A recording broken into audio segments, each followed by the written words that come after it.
生让人无法清净、自在、解脱的种种念头，就叫做无明。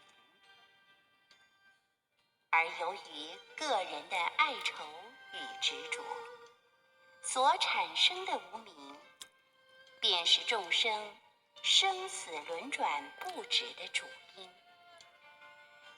所以徒儿们切记，凡事不要随境攀缘，否则产生了执着，心智便无法启发了。要知道，爱河千尺浪，苦海万重波。人一生执着，就无法自在了呀。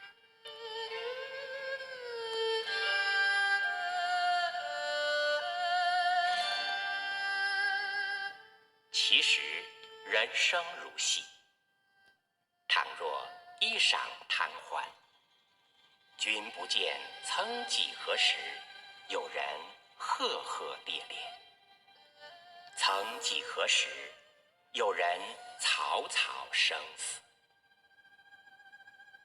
人生无常，无常的世间虚化幻境，徒儿们要能够看清无常的本相，才能识透这一场梦。而人往往向假的、有形象的去追求，殊不知待无常一到，纵然是王侯将相，爵位多么高，福禄多么大，最后都如海市蜃楼一般，空幻一场。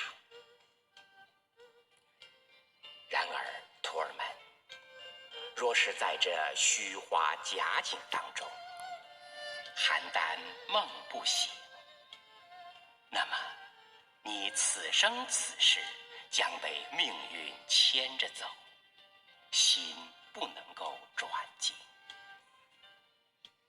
而真善美的人生，乃是要你能够用般若妙智慧去探透人生的无常，而不只是去追求眼前的美景。因为一切的美景都会随着无情的岁月而消失。你们看看古来的英雄豪杰，有几个能够战得胜无情的岁月呢？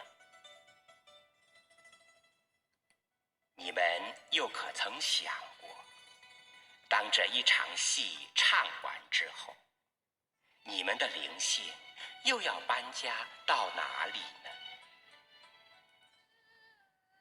既然短短的生命无法苟延，有智慧的人都会借着短暂的生命来开创永恒的盛宴。